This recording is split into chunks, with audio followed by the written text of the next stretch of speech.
ini juga heboh juga kan, sempat sekarang lagi hype metaverse ya. Sebenarnya metaverse ini juga sebagaimana halnya tadi Web3 tadi ya, itu juga sebenarnya adalah normal progression aja dari yang sebelumnya gitu ya. Ini saya mengambil ilustrasinya berdasarkan sejarah game ya.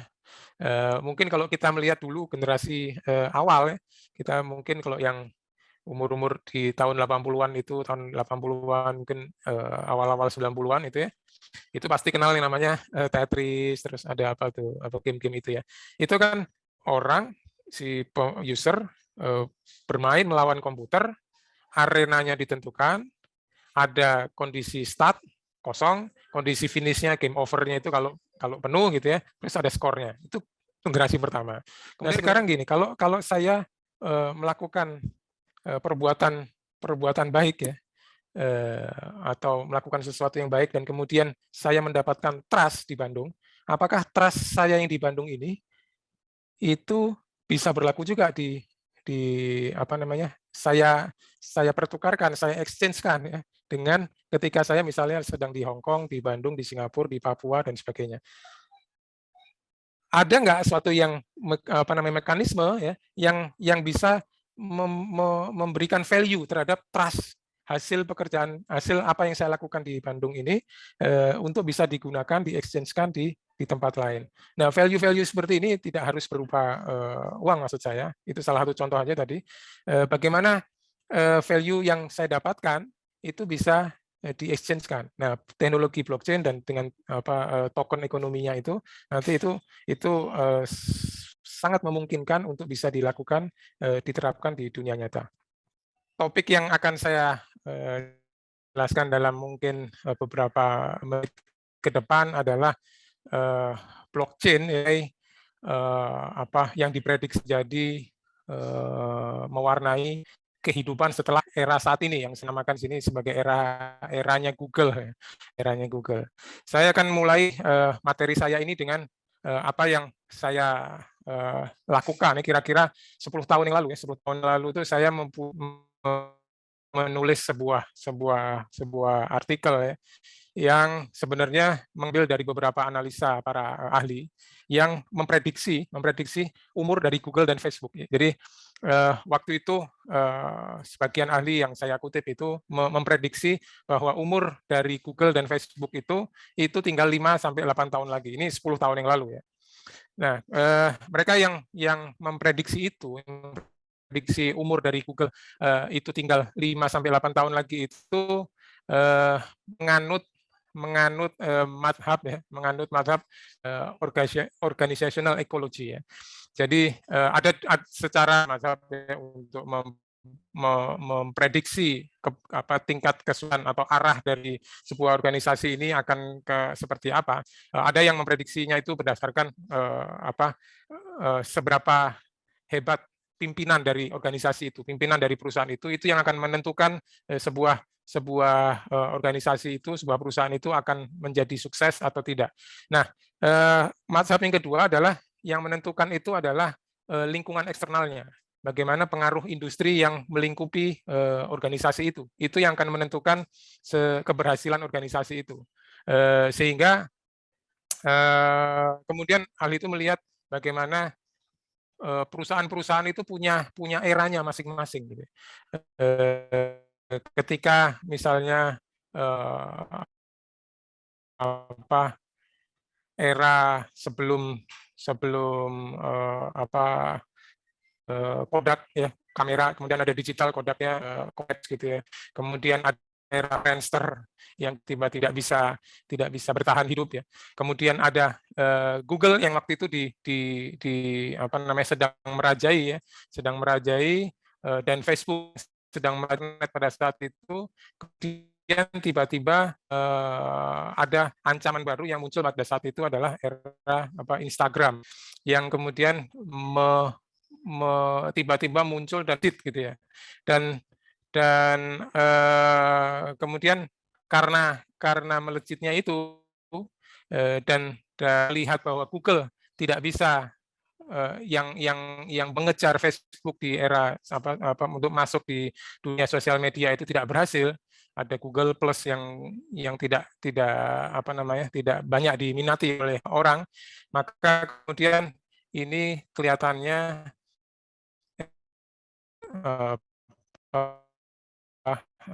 kemudian era berikutnya ini adalah kira-kira akan ke arah mobile, karena mobile begitu melejit ya, pada saat itu ya. Sehingga kemudian saya kutip juga di situ bahwa rasanya tidak akan ada lagi apa namanya, web ini sudah mati karena akan digantikan oleh mobile. Nah, ternyata apa yang terjadi setelahnya kita ketahui sendiri, justru Google dan Facebook masih eksis dan makin besar, tumbuh terus ya, dan bahkan Instagram dibeli oleh Facebook dan sebagainya. Jadi orang bisa apa namanya, banyak memprediksi, tapi prediksi-prediksi itu ya banyak hal yang seringkali tidak sesuai gitu ya. Nah, kita ngelihat juga ada perubahan-perubahan yang terjadi pada revolusi industri yang saat ini di 4.0 ya, di mana rentang perpindahan antar tahapan di revolusi itu semakin lama semakin cepat ya. Dan saat ini kita berada pada revolusi industri 4.0 di mana perubahannya itu bergerak secara eksponensial. Nah, di era ini gitu ya, kita sungguh beruntung ya dengan mudahnya kita bisa mendapatkan berbagai informasi dengan sangat mudah, dari mulai kita mau melihat konser, kita mau melihat materi-materi spiritual, religius, sampai ke kita mau tahu ada jurnal penelitian tentang genetika segala macam. Dengan sangat mudah kita bisa melihat itu, bisa memanfaatkan itu dari jejaring informasi yang saat ini disediakan oleh raksasa-raksasa seperti Google. Kita harus betapapun kita harus berterima kasih kepada Google ini yang sudah menyediakan segala macam itu. Nah, kita perlu melihat apa yang sebenarnya terjadi di baliknya Google ya. Ini saya coba flashback sedikit tentang riwayatnya, perjalanannya, bagaimana bisa sampai seperti sekarang. Kita melihat kalau di era 90-an, di era internet awal itu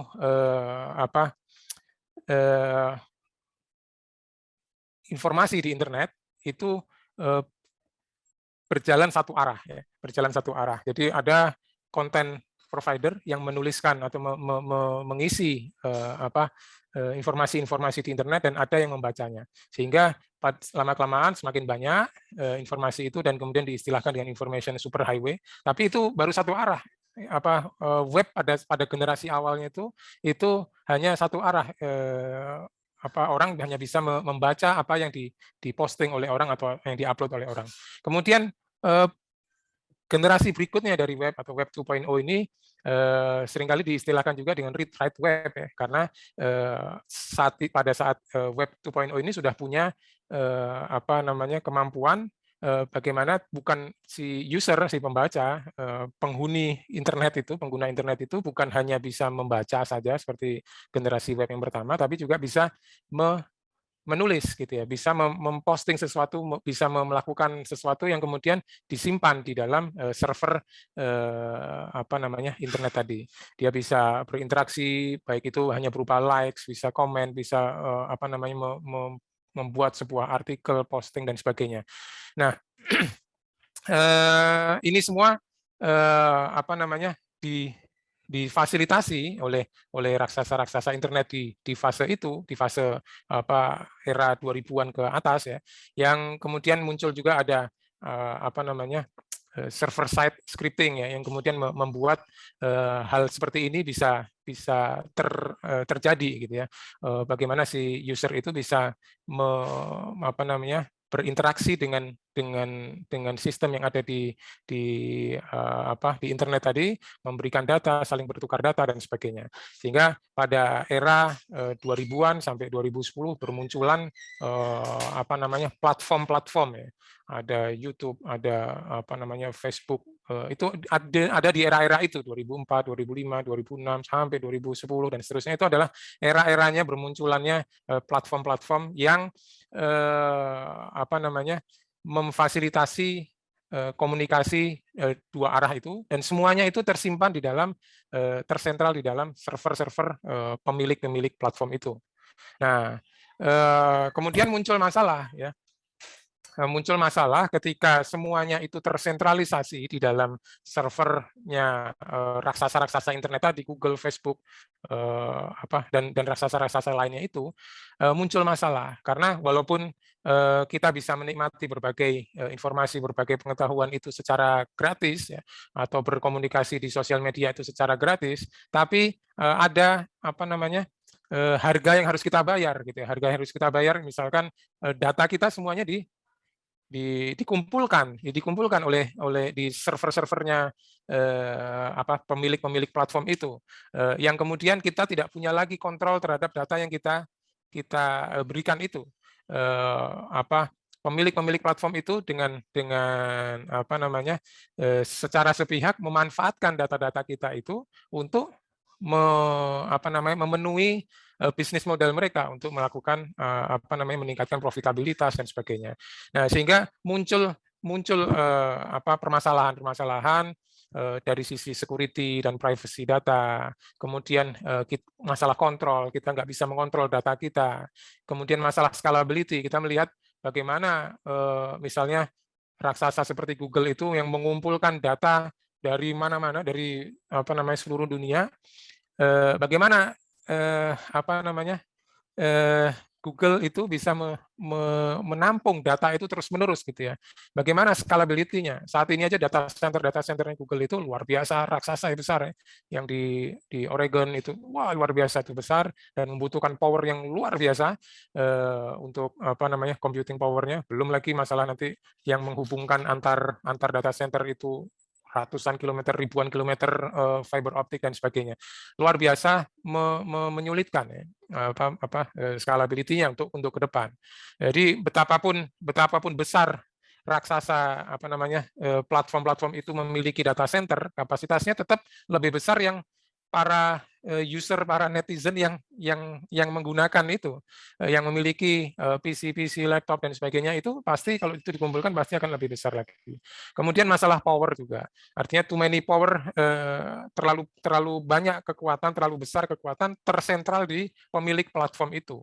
Nah, kemudian isu di sentralisasi sistem yang tersentral ini, internet yang tersentralisasi ini, kemudian memunculkan alternatif baru yang kita kenal dengan blockchain ini. Nah, blockchain ini sebenarnya kalau di era di Web 2.0 itu aplikasi-aplikasi ini, platform-platform ini berjalan di atas protokol-protokol ini, HTTP, TCP/IP, SSL, FTP dan sebagainya. Nah, sebenarnya blockchain ini tuh menyisipkan protokol baru yang kemudian di atasnya ada aplikasinya. Jadi yang dilakukan oleh blockchain ini adalah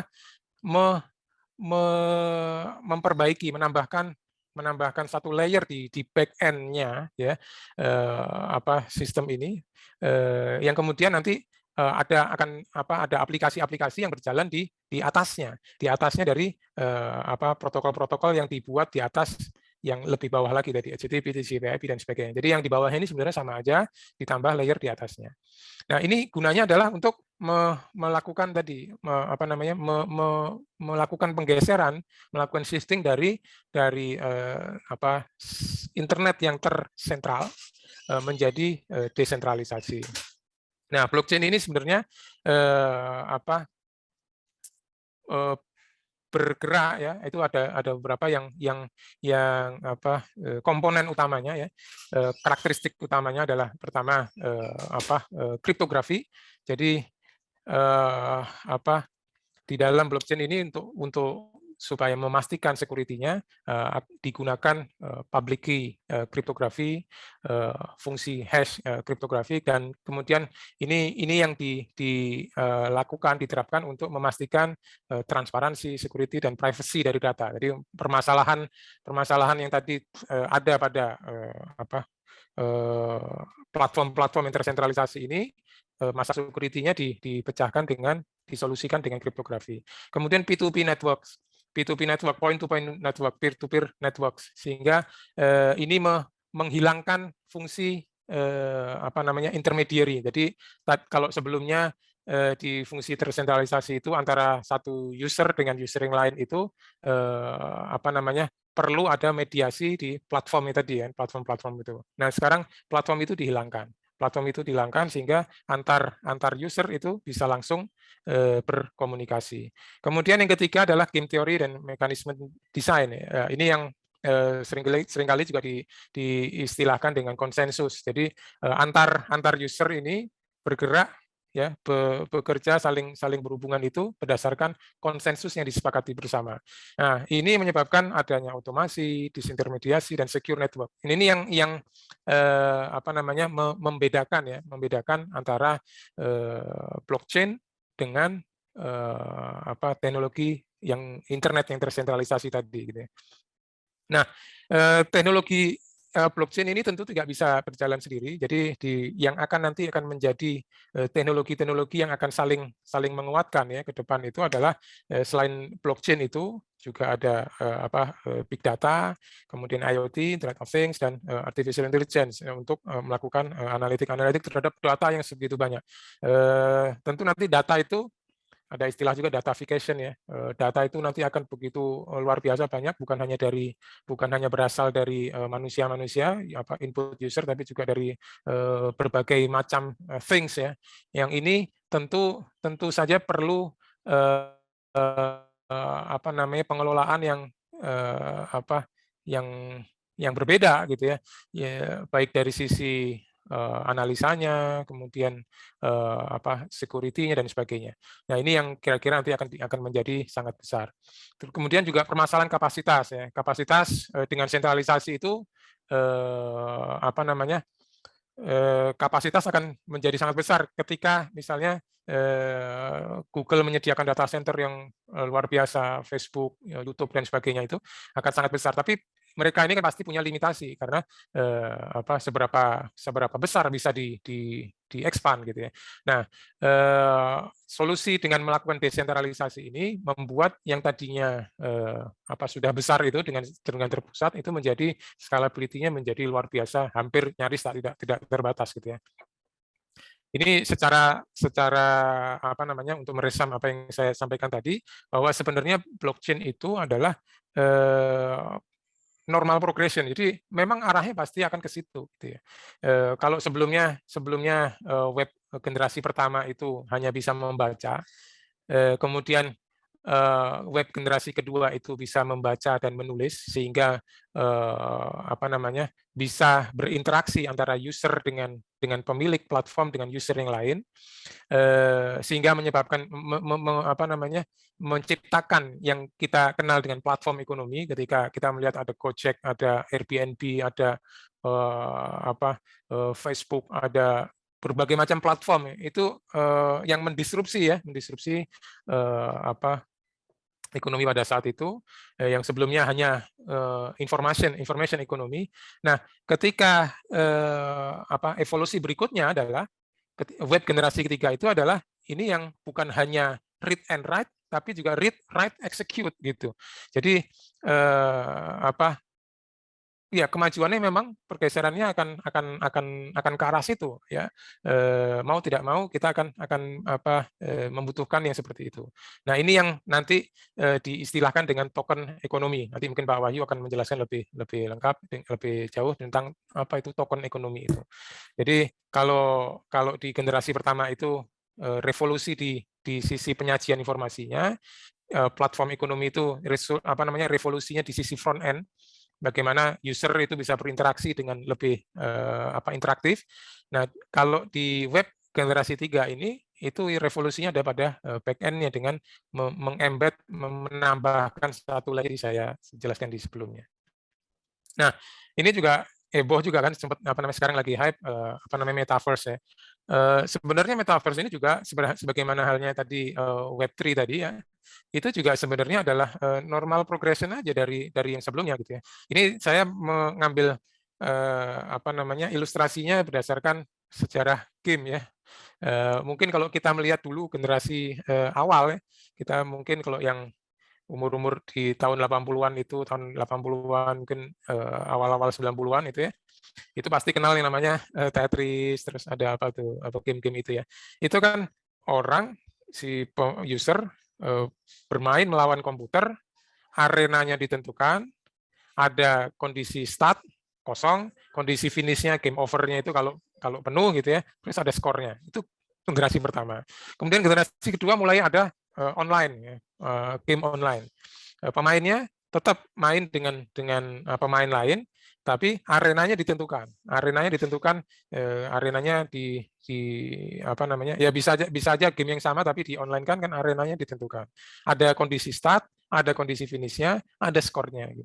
Nah, kemudian apa namanya? Berprogres lagi ke generasi berikutnya ya, ada Minecraft, ada beberapa game yang lain. Saya bukan gamer jadi nggak terlalu hafal, tapi apa namanya? Seperti Minecraft ini ya, itu pemain antar pemain lawan, dan pemain lawan itu bisa banyak, bisa lebih dari 1.000 orang. Arenanya dinamis, bisa berkembang terus.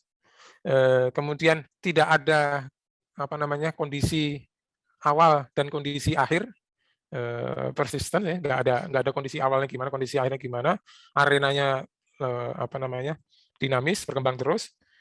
Skornya apa? Skornya kalau dia punya aset digital, dia punya pedang, punya ini, punya apa, dan jadi ada aktivitas ekonomi di situ.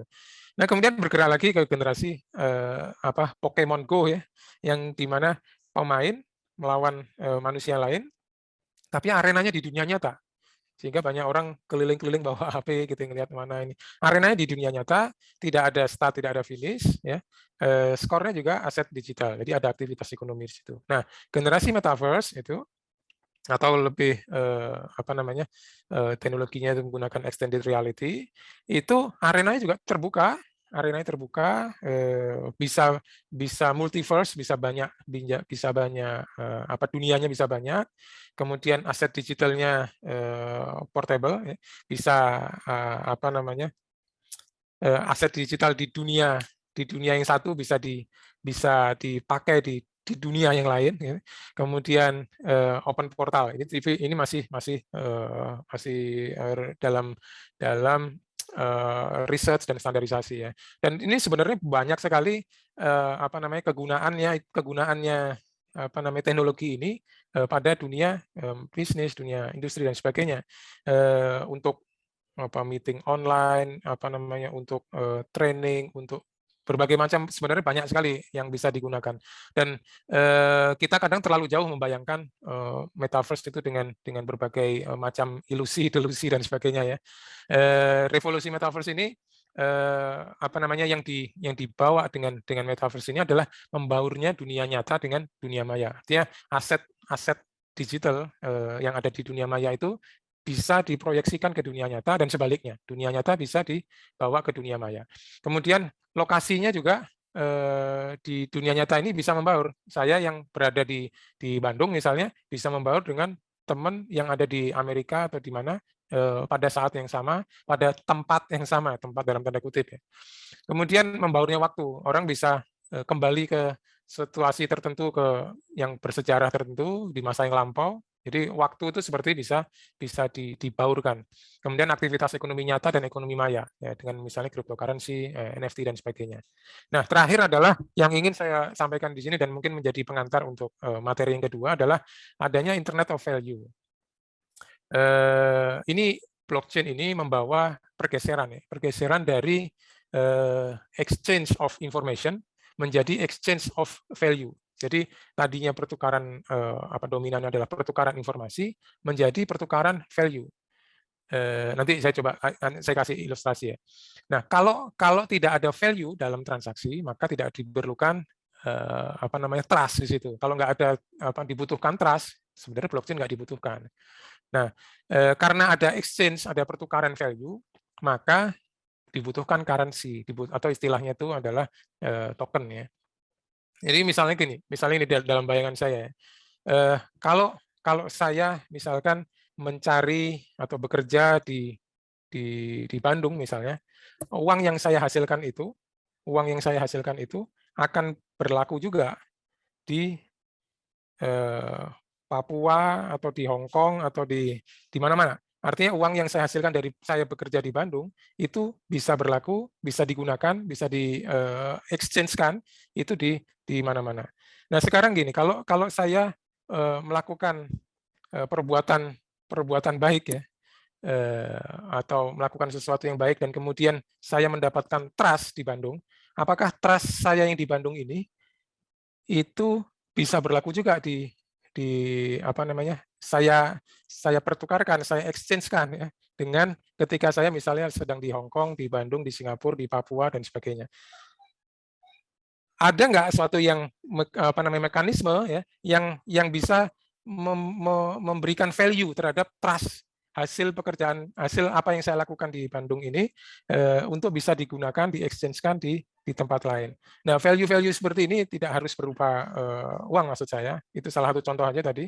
Bagaimana value yang saya dapatkan itu bisa di-exchange-kan. Nah, teknologi blockchain dan dengan token ekonominya itu nanti itu sangat memungkinkan untuk bisa dilakukan, diterapkan di dunia nyata. Itu mungkin akhir dari apa yang materi saya. Selanjutnya saya kembalikan ke moderator untuk melanjutkan ke sesi berikutnya.